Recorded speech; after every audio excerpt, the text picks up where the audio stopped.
wacan oo wanaagsan idin ahaanba dadka daawanaya ku soo dhawaada mar kale iyo barnaamijkeena baadidoon oo aad in badan aad naawilayseen ama sugayseen barnaamijka baadidoon oo aanu ku faaqidno xaaladaha nololeed tan dhaqaale ee guud ahaan dadkeena Soomaaliyeed ku nool dunida dacaladeeda barnaamijkeena baadidoon ayaa toddobaadkan waxaanu diiradda ku saari doonaa socdaal howleed oo aanu mar kale ku tagnay wadanka Turkiga inagoo ku urgalaynay xaaladda nololeed ee tan waxbarasho ee ardayda Soomaaliyeed ee deeqda waxbarasho ka helay wadanka Turkiga deeqdii ay heleen miyay ka faa'iideysteen yaa najaxaya guuleystay yaa si guul daraystay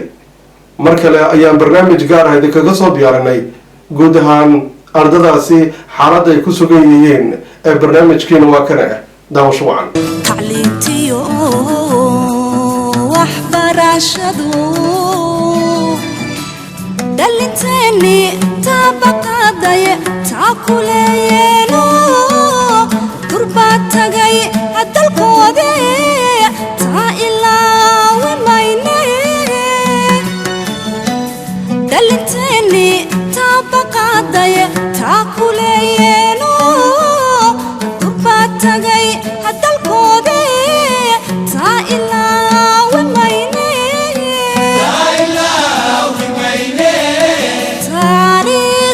لما إلا وان تركيغا إنو كالاي تركيغا إنو كالاي تاريخ لما إلا وان تركيغا إنو كالاي تركيغا إنو كالاي waxaa soo dhawaatay guushii halgankiina waa uu miro dhalay waa alla mahadii 3 sano ka hor ay ahayd markii ardayda Soomaaliyeed oo deeqa waxbarasho ka helay dalkaynu walaalaha ee Turkiga aan soo booqday xilligaas waxaa ku adkaa cimilada iyo luqadda hase yeeshee waxay ahaayeen arday ka goonayd inay ka jiba keenaan riyooyinka ka dhex guuxayay ardadan ayaa isugu jiray kuwo ilaa heer dugsi sare ah iyo kuwo heer jaamacadeed ah dhammaan waqtiga ammaanka iyo waxa ay ku hayeen kulliyadaha iyo takhasusaadka ay jecel yihiin dadaal dheer kadib in badan oo ardayda Soomaaliyeed ka mid ahi waa ay najaxeen qaarna iminka ay gabagabo u tahay waxbarashadooda mar kale ayay ii suurto gashay inaan ku booqdo magaalooyinka ay ku nool yihiin ardadan si gaar ah bartilmaameedkaygu waxa uu ahaa ardadii aan 3 sano ka hor ku booqday goobaha ay wax ku bartaan iyo aqaladooda balse aan wax badan ugu ogaado xaaladooda heerka waxbarasho mahir galay hamigii u lahaa qof kasta 3 sano ka hor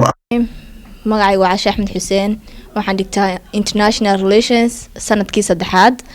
jaamacadda Ateneo University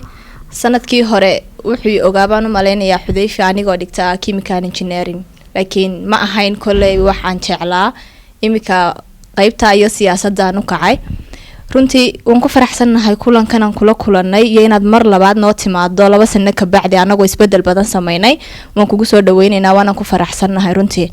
wallahi isbedel badan horta uu nagu soo kordhay oo meelo badan oo hiigsanaynay ayaan gaadhnay waxaan samaysanay urur guud baa la sameeyay runtii farxad weyn bay noo tahay aniga ahaan mid kamid ah riyooyinkayga ugu weynaaba noo rumoobo mar haddaan Race Reading Club aan samaysanay runtii sharaf bay noo tahay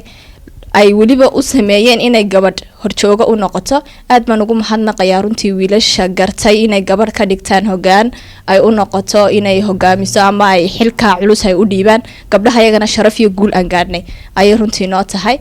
guulahan gaadhnay bay kamid tahay waxyaabaha kale experience badan baan wallahi aan qaadano wadankan marka hore ku cusbeen anagoon wax badan garanaynin maantana anagoo graduates ku sii dhawo qaarna sanad kaliya u hadheen qaarna ay already sanadkan ba ay baxayaan runtii ma qiyaasi karo shucuurtayada iyo sidee wax noogu rumoobeen riyooyin badan oo lahayn waxna rajaynayaa runtii mustaqbalka dhow riyooyinka aan leenahay inay noo sii rumoobaan runtii anaguna riyadoodan waan rumayn doonaa mustaqbalka dhowna insha Allah wasishanada ugu wanaagsan wadanka ka qabanaa rajaynaynaa dalkeenana kuwii horumaraya kuwii noqdo inuu Ilaahay naga dhigan rajaynayna runtii heerkan aanu soo gaadhnay maana soo gaadhneen waalidkayga la'aantood iyaga hiil iyo hoobna la soo garab taagnaa runtii hadayna iyagu heerkan soo gaarsiin lahayn maanta maana gaadhneen waalidkayga aad baan ugu mahadnaqaynaa khaasatan hooyada iyo aabahay iyo dhammaan hooyooyinka dhalay geesiyaasha iyo hablaha ila dhashay oo dhan aad baan ugu mahadnaqaynaa mid baan ka codsanaynaa waxaan leenahay noo soo duceeya oo ducadu waa muhiim waalidku waa laga maarmaan noo soo duceeya meel kastoon joognaa anaguna markasta waan idiin soo ducaynaynaa insha allah kuwii guul gaadha annagana allaha naga dhigo si khaasa waxaan ugu mahadnaqayaa TV-ga qaranka khaasatan wariye Xudayfi oo had iyo habeen garab taagan noona hura waqtigiisa na dhiirigeliya iyo yaanan kaloon ilaawin hodan waa labada wariye kaliyan still aan aragnay hodan TV labada shakhsi aad iyo aad baan ugu mahadnaqaynaa abaalkiina ma gudi karno ilaahay jannatul firdaws al-a'la baan idin baranay insha Allah waad mahadsantihiin magacaygu waa Yuusuf Cabdishire waxaan bartaa jaamacadda Janka University Department of Political Science and International Relations sanadkiisa saddexaad hadda ka hor barnaamij noocan oo kale anaga wareysatay maanta 2 sano kadib waan ku mahadsan tahay inaad nagala soo qayb gashido aad qaybtiisa labaad maanta halkaan ku qabanno Ankara dabcan waxa oran kara wax badan baa isbedelay dunida waa maalinba waji baan ku noolahay marka guul baa ka dhow gabagabo sanadkii saddexaad iyo sanadkii afraad bay ardada kooda jiraa arda kale cusubna waa noo timaada alxamdulillah 2 sano kadib aniga shakhsiyan wax badan baa iska ka bedelay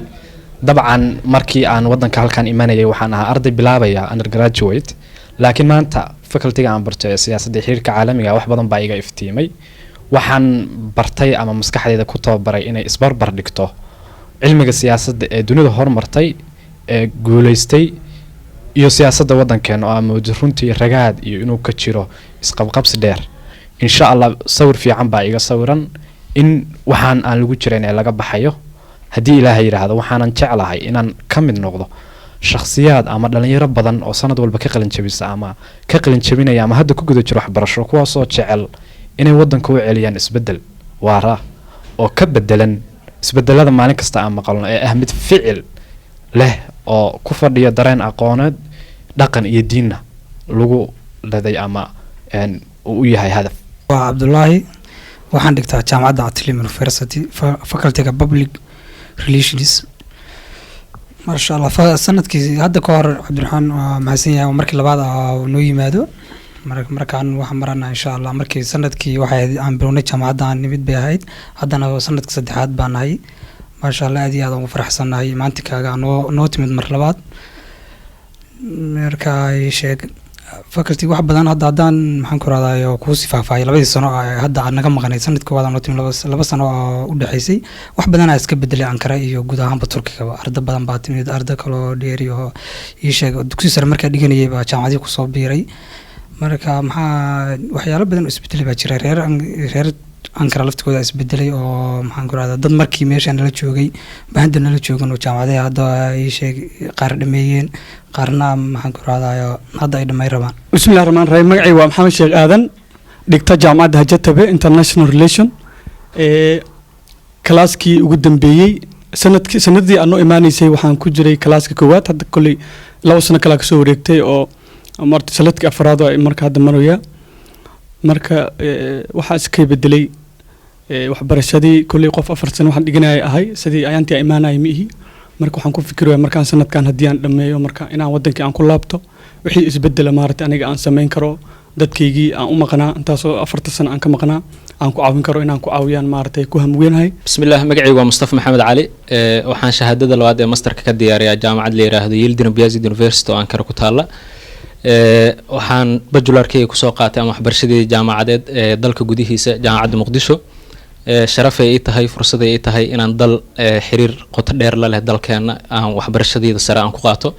mustaqbalkan waxaan rajeynayaa oo aan soo arkaa inaan ahay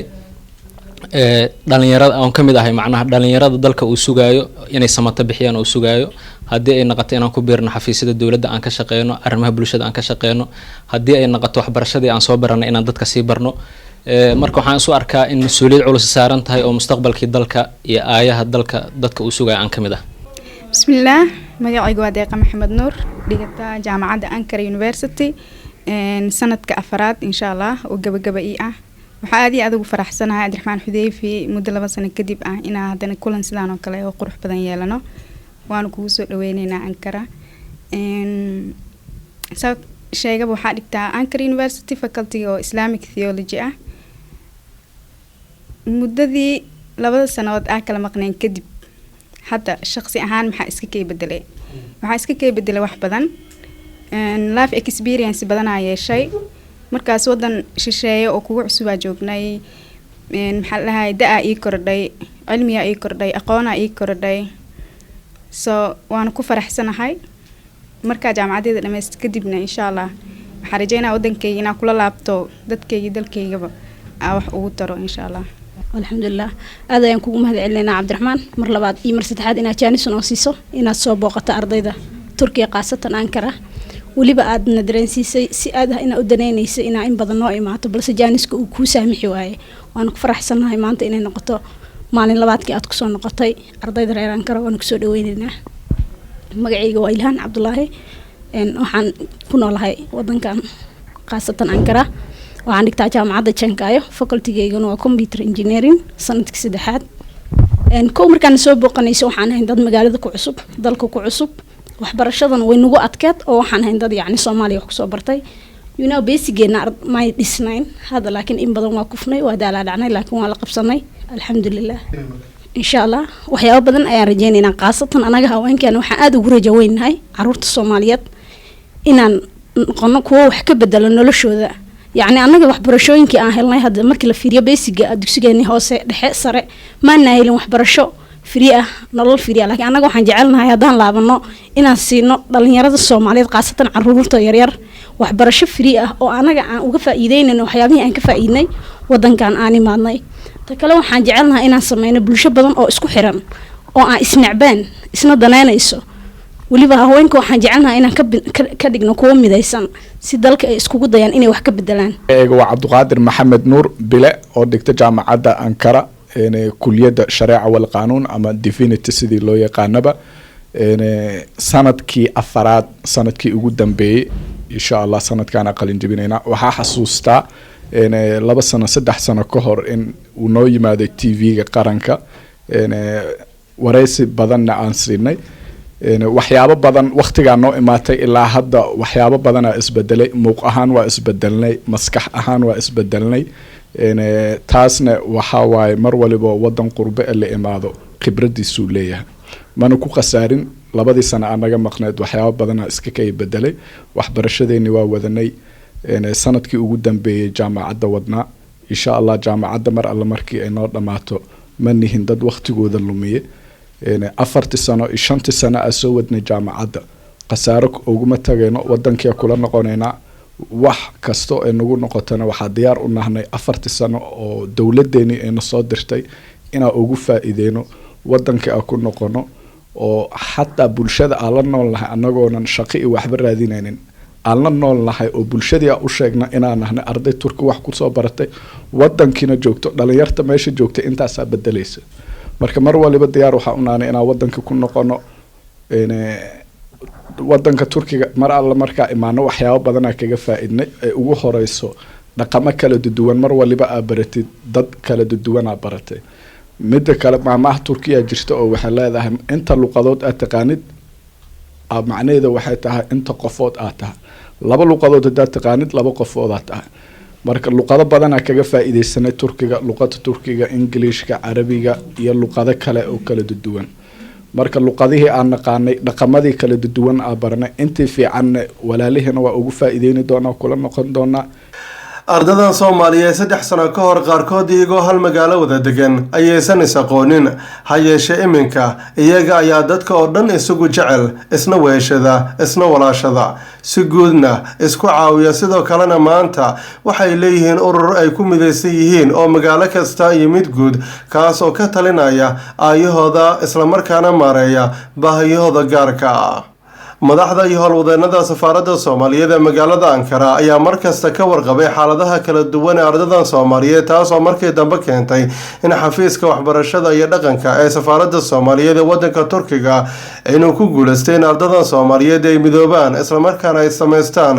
galo guud oo la soo doortay intii aan booqashadan ku guda jirnay ayaa waxaan si kadaysay kula kulannay wakiilo matalaya magaalooyin dhowr ah kuwaas oo ku shirsanaa magaalada Istanbul ee caasimadda labaad ee wadanka Turkiga waxaana ay kaga xog warameen xaaladda ardada gobolada iyo deegaanada ay ka yimaadeen oo ay matalayaan xudayfi aad iyo aad baan ku salaamayaa aad iyo aad baan kugu soo dhaweynayaa dalka Turkiga waan ku faraxsanahay in warbixin ka diyaariso ardada Soomaaliyeed dalka Turkiga ku dhaqan magacaygu waa Cabdinaasir Xasan Caabi ururkayga waxaa la aasaasay bishii February ee sanadkan baa la aasaasay shanteedii markaasaa la ii doortay inaan ahaado gudoomiyaha ardada Soomaaliyeed dalka Turkiga ururkana wuxuu ka kooban yahay ilaa 13 magaalo oo magaalo kasta ay ku leedahay 2 xubnood marka ururkana wuxuu dhisan yahay qaab ah golo shuuro iyo golo fulin gudoomiyaha golaha shuurada ay garab fadhiya insha Allah kulli asaasi dhameystiri doona marka magaalo kasta waxay leedahay 3 xubnood 2 xubnood aan dhahe iyo maxay ahayd markaas gudoomiyaha guud oo ururka aniga ah iyo golaha fulinta la shaqeeya marka run ahaantii ardada Soomaaliyeed dalka Turkiga ilaa 4 sano bay dalkan joogeen dafcadii koowaad hadda qas ugu weyneed ba hadda qalinjibinaysa hadii Ilaahay yiraahdo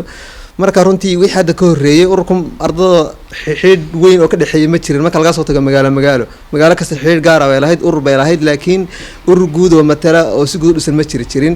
marka waxa farxadno Ilaahay mahadiya in sanadkan bilowgiisii la isku dayay in la qaban qaabiyo oo la dhiso urur guud oo ardada matala magaalo kastana ay xubno ku yeelato sidaas daraadeed waxaa sharaf noo ah in maanta la ogaado arday kasta meesha uu joogo warbixintiisa jaamacadda uu dhigto iyo wuxuu yahay iyo xilliga uu dhameeyay inta waxaan ku sii darayaa runtii ururka ardada Soomaaliyeed ee Turkiga maanta waxyaalo badan baa u qabsoomay oo aad iyo aad muhiim u ah xafiiskiisii buu isbuuc soo dhaaf ka furtay Ankara inaan sii kordhino waan jeclaan insha Allah hadii Ilaahay yiraahdo xafiiska iyo howlihiisa wixiisa dhanna waa goob arday oo wax lagu akhristo oo xitaa lagu sameeyo maxay ahayd researchiga buu noqon doonaa insha Allah hadii Ilaahay yiraahdo inta dan ka soo tago waxaan jeclaan si gaar aad iyo aad ugu mahadceliyo TV qaranka oo runtii ku dhiiriday inuu yimaado dalkan oo maxay ahayd ardada halkan joogtay ee mustaqbalka noqon doonta dadkii Soomaaliya wax ka bedelaan TV inuu ka diyaariyay program runtii waxaan aaminsan ardada Soomaaliyeed dalka Turkiga waxyaalo badan man kaga bedelanahay ardada badan ee Soomaaliya meelaha kala joogta runtii Suudaan oo kale ardada Soomaaliyeed joogta Malaysia way joogaan laakiin laba xaalo oo jirto awadan waan ka bedelanahay waa ta koobaad annagu runtii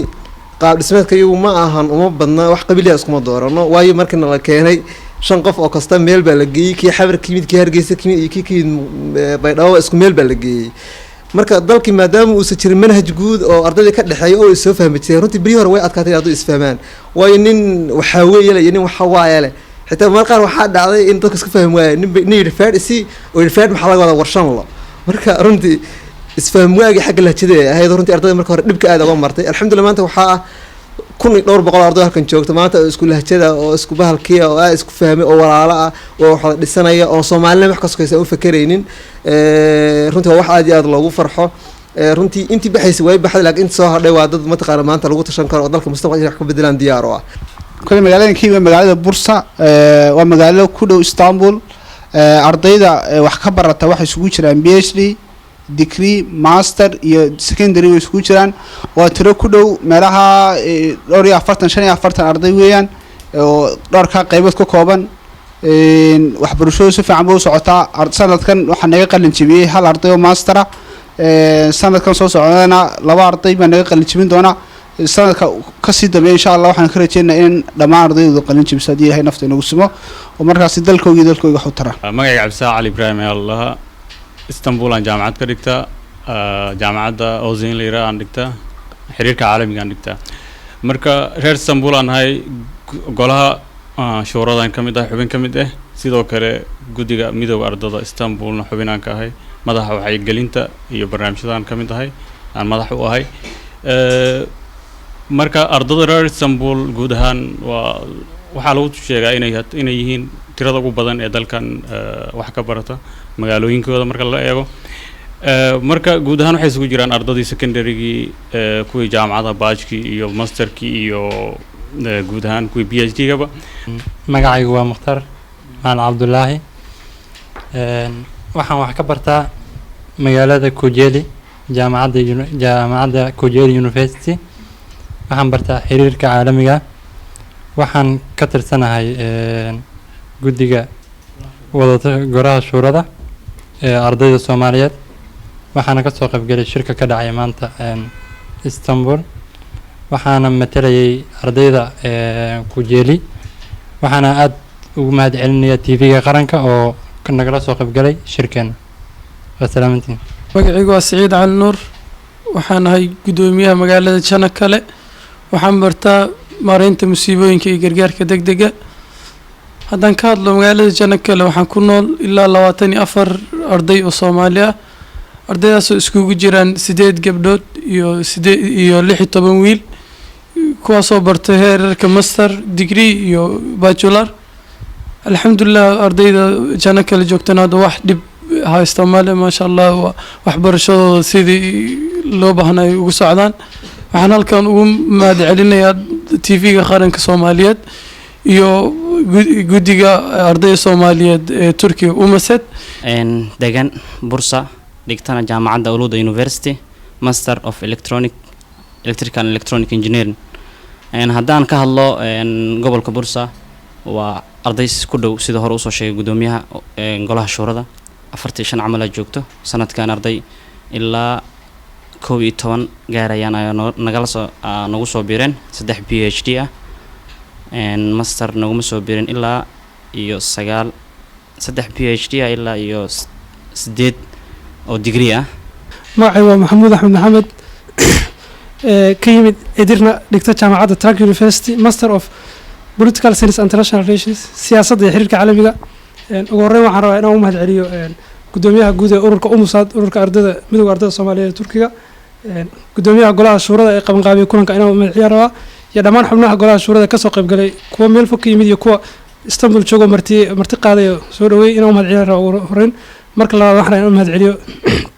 TV-ga qaranka Soomaaliya Somali National TV ee fursadan qaaliga na siiyay inuu ardayda Soomaaliyeed Turkiga wax ku barata oo xogtooda soo ogaado oo ka wardoono oo anagana fursadan na siiyay inaan mahadceliyo rabaa haddaan xog yara kooban ka siiyo magaaladan ka imid iyo ururka kooban yahay iyo ardada ururka ardada idirna joogta tiradooda waa 7 qof laakiin wuxuu ka kooban yahay afar magaalo kala hoostaga 3 magaalo oo aan kooranka buuxin magaalada idirna oo ku joogno 7 qof afar qof oo master oo PhD iyo hal qof oo bachelor hal wiil oo bachelor magaalo kale Tigirda la yiraahdo 2 wiil oo master iyo wiil bachelor magaalo Chorro la yiraahdo hal wiil oo bachelor ah iyo wiil hal sanadkan lagu keenaysan kirkler magaalada gabal hal gabar oo dhigata bachelor iyo 20 arday oo dugsi sare dhigata intaas oo micni anigu aan gudoomiyaha hoos timaada marka ugu horeysa waxaan salaamayaa TV-ga qaranka Soomaaliyeed Somali National TV fursad inuu siiyay codkeena ina gaarsiino bulshada Soomaaliyeed walaalahayga iga horeeya sheegay ardayda reer Turki qaabka ay yihiin iyo sida isu jecel yihiin waa dad firfircoon waa dad isjecel waa dad wax qabsada waa dad Soomaaliya kala ka fikira waa dad is soo booqda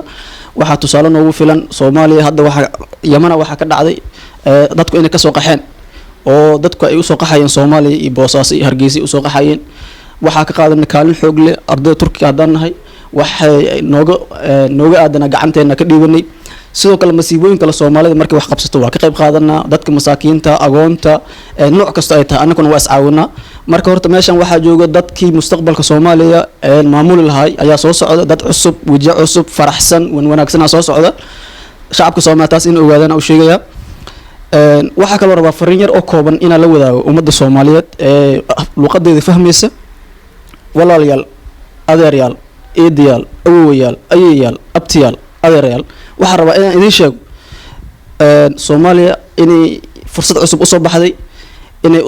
waa cusub u soo dilaacay dhalinyaro sidaan oo kala isjecel oo magaalo kasta ka imaatay maanta inay isu imaatay oo isjeceshahay Soomaaliya in barwaaqo gaari doonto baahida iyo bugtada iyo gaajada iyo oonka laga bixi doono mar dhow haduu Ilaahay subhanahu wa ta'ala raali ka noqdo waxaan dhigtaa jaamacadda Kuchel University waxaan bartaa communication media and investigate radio and television and cinema sanadkii saddexaad baan ku jiraa farxad bay tahay maanta inaan ka soo qayb galo shirkan xubnaha wada tashiga ardayda Soomaaliyeed oo maanta lagaga tashanayay aayaha mustaqbalka ardayda Soomaaliyeed ee wadanka Turkiga sidoo kale waxaan adnagu u mahadcelinayaa wariyahayga weyn Xudayfi oo fursadda noo suura galiyay inaan maanta nagala soo qayb galo isna maxaan ku dhahdaa shirkan gabagabadiisii runtii dadka wadanka wax ka bedeli karaa waa qof ka dhab tahay jacaylka wadankiisu ka dhab tahay naxariista iyo maxaan ku yiraahdaa u dhibrinta dadkiisa laakiin qof aan macnihii awood badan ku lahayn inuu dadkan u naxariistay ama ay dhab ka ahayn dhibaatada haysata inuu wax ka bedelaay waxaan maleynayaa Soomaaliya waynu soo aragnay waxna ka bedeli maayo ilaahayna waxaan ka rajaynayaa inuu wadankeygii barwaaqo iyo nabad iyo nagu gaarsiiyo insha allah haddii la haydmo marka xigta magacii waa sayid cali isaaq maxamed waxaan ka socdaa gobolka agdines khaasatan magaalada antalya waxaan ahay gudoomiyaha ururka midowga ardayda soomaaliyeed ee gobolka agdines ururka wuxuu ka kooban yahay 3 magaalo antalya sparta iyo alanya tiradooda يعني هذا وحي مرة إلا إيو صدق نسقال وحنا وصل بيري أرضي فربنا إلا هذا لكن ما أنا نسمينين تيركوبا لكن إن شاء الله ونسمين دونا ما أنت أدي أدبان أوفر حسنا هاي إن أنك خيب قالوا شركان أدكم مهم وها آية صوماليا إن أركو أصحابتي أدك قيمة ولا يعني مركز حد يكجرو لا بمشي وحنا دريما فرحد عادي هين يعني درير الصومالي أنا كل حجرو أنا لهين قبيل iyo wax oo aanan lahayn aad baan u faraxsanahay mid kale waxaan u mahad celinayaa TV qaranka iyo wariyaheena Xudayfi aad iyo aad ugu mahadsantahay bismillaahir rahmaanir rahiim aniga magacayga waxa la yiraahdaa Jaamac Cabdi Jaamac waxaan ahay gudoomiyaha ardayda Soomaalida Istanbul runtii Istanbul waa magaalo maaragtay aad u muhiim oo aad u weyn arday badan oo Soomaaliyeed baa ku nool waxa ku nool ardayda ugu badan ee Soomaaliyeed ilaa arday 400 oo arday gaaraysa arday ka badnayn waxay kala imaadeen Soomaaliya magaalo walba oo kamid ah waxay kala bartaan maadooyinka culumta kala duwan ee jaamacadaha lagu barto oo dhan jaamacadaha waxa dhigtaan ugu qaalisan wadanka magaalada Istanbul heerar kala duwan ee waxbarashada ilaa dugsi sare jaamacadda sanad koowaad heer koowaad ilaa heerka labaad ilaa PhD ay dhigtaan waa arday aad iskugu xiran runtii oo walaalo ah waxaan aaminsanahay inaan la midnahay saraakiishii Soomaaliya ee loo diri jiray Talyaaniga iyo Ruushka laakiin aan ugu duwanahay anaga inaan soo barano cilmi iyo inaan soo barano maaragtay culumta adduunka haddii Ilaahay yiraahdo waxaan diyaar u nahay inaan ku laabano wadankeeni oo wadankeena aan badbaadino dad badan oo waxa way naga mid ahaa ama asxaab badan naga mid ahaa maanta Yurub ay joogaan Yurub waxay noo jirtaa dhowr tilaabo inaan ka tilaabno laakiin diyaar uma nihin runtii waxaan rabnaa inaan wadanka ku laabano wixii nala baray inaan wadankeena ku celino iyo canshuurtii wadankeena waxa way dadkii laga qaadiyay hooyooyinkeeni iyo lacagtii lagu bixinayay wadankeena inay naga muuqato wadankeena markaan ku laabano la dareemo in dad ku soo laabteen waana taariibi marka hore TV-ga qaranka waxaan soo dhaweynaynaa runtii waxaana siiseen chance aan aad ugu baahnayn waayo ardayda maanta xagga fadhida sidoo ururku u bilowno curdin u yahay iyo sidoo tayada u leeyahay isma laha ururku sanad waxaan dhaweyn buu asaasay oo aad u reer sanad haddana waxaan aaminsan ururo badan oo maanta ka jira muxuu ahaayay adduunka oo Soomaaliyeed inuu ka wax qabad baday marka dhalinyartan meesha wada fadhida mid mushaar qaata ma jirto dhammaantoodna waxay u soo safray intaas oo saacadood iyagu iska soo bixinayaan mid walba wuxuu ku imanayo oo iska soo bixinayo ayuu xaggan imanaya kaliya waxa uu soo sameeyay wax weeyaan waa Soomaalinimo marka waxa dhammaantood waa wax lagu amaanay runtii guud ahaan dhammaantood gaar ahaan gudoomiye muxuu ahaayay Cabdinaasir oo shaqo aad u badan qabtay isagoo xilka wax yar hay ay wax badan qabtay runtii waxaan ka rajaynayaa dhammaan ummadda Soomaaliyeed wax lacag aan u doonay ma jirto kaliya taynad media bal u yaraan naga taageertaan la faafiyo yani hawsha qabanayaan waayo aad buu yartiin oo la yimaado muxuu ahaayay waraysiyo laga qaado ardaydan oo hawsha inta la qabanaysa ardaydan fikir baa mideeya qabiil ma mideeyo waxa mideeyay hal fikir oo Soomaalinimo dhamaantood magacaygu waa Cumar Yuusuf Cabdulle ka imaaday magaalada Sakaariya ahna gudoomiyaha ardayda ee magaalada Sakaariya waxa bartaa culumta siyaasadda iyo dawladda waxaan diyaaraa darajada labaad ee master waxaa sanadii 2014 ka soo qalin jibiyay jaamacadda Simad gaar ahaan maadada culumta dawladda meesha waxaan ku soo biiray sanadii 2014 sanadkan daraasadeeda ayaan si toos u bilaabay sidoo kale waxaan ahay gudoomiyaha ardayda ee magaalada Sakaariya Sakaariya waxa ku nool ku dhawaad arday 58 dhan dadaalkii iyo halgankii dheer waa uu guuleystay hase yeeshee mid ka mid ardayda Soomaaliyeed ayaa ila wadaagay dareen runtii aad ii taabtay kaasoo ah Cabdiraxmaan oo kaalinteeni waan ka soo baxnay mana dayicin deeqdiina la siiyay ee dawladdeena maxay noo qorshaysay waxaan rabaa inaan ummadda Soomaaliyeed iyo madaxda Soomaaliyeed aan la wadaago dawladda Turkiga runtii waxaana siisay fursad aad u wanaagsan oo wadamada kale adduunka aysan siinin intaasoo arday oo kun arday ilaa 3,000 arday baa wadanka Turkiga la geeyay wax lagu baray ardayda hadda waxay ku jiraan heerarkii u dambeeyay hal sano baa arday badankeed u haray mar dhow way qalin jabinayaan runtii mana muuqato qorshe ama siyaasad uga degan dawladda Soomaaliya ardaydaas markay qalin jabiyaan wixii ku xigi lahaa iyo sidii looga faa'iideysan lahaa powerkaas iyo aqoontaas wadanka ku soo kordhay dawladda Turkiga lafteedu waxa way qorshe uma degan laakiin dadka Soomaaliyeed iyo dawladda Soomaaliyeed baa la rabaa inay qorshe u degsadaan oo maskaxdaas aysan ka noqon maskax ka khasaartay oo bad uga khasaartay ama Yurub ka aaday marka waxaan ka codsanayaa dawladda Soomaaliya inay qorshe uga samaysto wasaaradda waxbarashada safaaradda Soomaaliyeed ee Turkiga ee Ankara in qorshe cad laga samaysto ardadaas si wadanka loogu celin lahaa oo looga faa'iideysan lahaa powerkaas waa runtii problemkaas waxa weeye aad u weyn ardadan haddii aan laga faa'iideysanin fursadaas haddii aan laga faa'iideysanin iyo aqoontooda iyo cilmigooda waxay soo barteen ardadaas maskaxdaas iyo aqoonta Yurub bay la aadi doonaan Yurubna runtii qaxooti iyo waa artimaantisay tahay guud ahaan jawi ka qurux badan jawiyadii hore ayaan kula soo qaatay ardadan Soomaaliyeed magaalooyinka ay kaga nool yihiin wadanka Turkiga waa marka koobaad da'wa u ziyaaday aqoon iyo garaadna sidoo kale waxaan si aan la ilaawi doonin sida ay isu jecel yihiin iyagoo qofba magaalo ka yimid walow markii hore lahjadaha qaarkood ay ku dhibanaayeen haddana isfahamkoodu aad ayuu u sarreeyay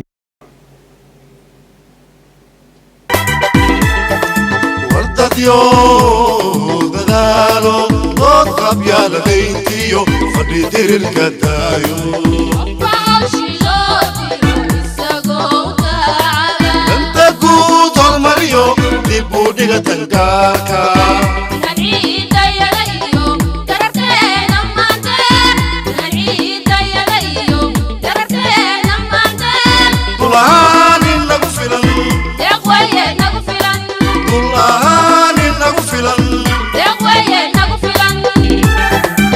waa tahay barnaamijkeeni baadidoon toddobaadkan intaas ayaan ku hakinayaa toddobaadka xiga waxaad la socon doontaan warbixin xiiso badan oo ku saabsan arday da'yar oo barata culumta badda